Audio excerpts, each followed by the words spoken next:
திருக்குறள் சிந்தனை. இவ்வுலகில் நலமாக வாழவே யாவரும் விரும்புவார்கள். துன்பம் என்றால் எல்லாரும் அஞ்சுவார்கள்.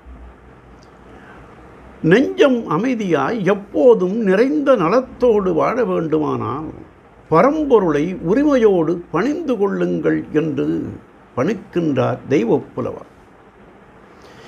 ஏதேனும் ஓர் ஊதியம் கருதியே மனிதன் எச்செயலையும் செய்வான். ஆதலால் அவனுக்கு ஓர் ஊதியத்தை காட்டி இறைவனிடம் வழிப்படுத்தி அருள்கின்றார் நம் தெய்வப்புலவர்.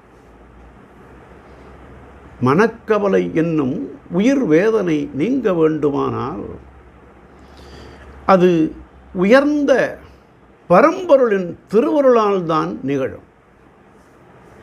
நிகரில்லாத, தனக்கு யாரும் நிகரில்லாத இறைவனுடைய திருவடியே எல்லா வகையான மனக்கவலைக்கும் மருந்தாகும். அம்மையே அப்பா ஒப்பிலா மணியே என்பது திருவாசகம்.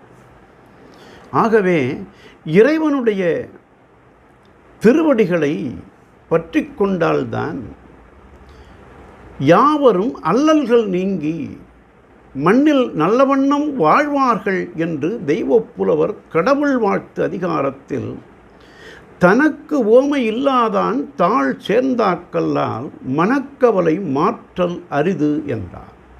நாளையும் சிந்தி.